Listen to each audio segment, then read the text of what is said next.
Speaker. The question is that the motion be agreed to. Order. I call the honourable member Andrew Little. Well, Mr. Speaker, that was the voice of the dumb and the stupid. That was the voice of the fascist National Party that is just getting worse and worse. Just at a time when the rest of us thought in our more objective moments that the National Party was modernising, it was refreshing, it was beginning to look like a party of the 21st century, even though Chris Eichenwald's going now. Then they trot out Jamie Lee Ross, who's now the modern face, the modern look of Massey, of William Massey, of Sid Holland, of Bill Birch. They cannot let their history go. They cannot shake their heritage off them, and they trot out a silly bill like this. You know, to look at the explanatory note of this bill and to hear Jamie Lee Ross, you would think that that the Employment Relations Act had nothing to say about employers. The truth about Section 97 is that it applies as much to employers as it does to workers who belong to unions. It applies to employers and workers and their unions, because it doesn't just apply to strikes, it applies to the employer's weapon of choice when it comes to industrial action, the lockout. Any employer dealing with a union and who does not want to continue or thinks they've reached an impasse can lock those workers out. And without Section 97, they get to not only lock those workers out and stop paying them and starve them into submission, but without Section 97, they could then employ a replacement workforce. Without Section 97, the Employment Relations Act would be so imbalanced, so unfair, the government would have to trot up to Geneva to defend itself to the International Labour Organisation, but most importantly, it would cause egregious harm to working New Zealanders. Jamie Lee Ross doesn't care about that. The National Party doesn't care about working New Zealanders. Never has, never will.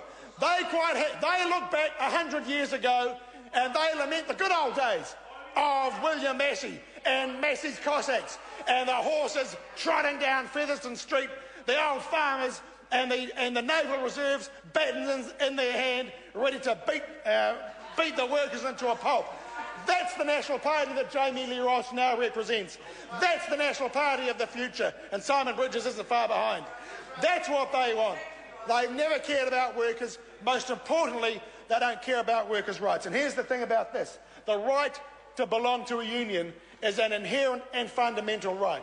The right to withdraw your labour as part of collective action is an inherent right. It doesn't have to be justified on commercial or business grounds. That's the nature of workers' rights and of human rights. Human rights don't have to be justified on the grounds that they add flexibility or they add profit. They stand on their own and they don't have to be defended. And the right to belong to a union doesn't have to be defended for any other reason than it is the free choice of workers. And the right to withdraw your labour along with your workmates doesn't have to be defended on any other basis than it is your inherent right to do so. This bill is about making it harder, if not impossible. And let me tell this to that member who's barely out of shorts, because he hasn't been around long enough to understand the real life of working people. Let me tell him this and tell the House this. When workers do choose to take strike action, they don't take that decision in any cavalier fashion. It is a very considered, very cautious decision, because you know what, when you go on strike, you lose pay as well. It doesn't just inflict economic harm on the employer, it puts real pressure on workers and their families. And that party, the National Party, is the party of condescending, patronising attitudes towards working New Zealanders. They have nothing to say about lifting wages and incomes in this country. Their heads all go down because they know this country's getting poorer.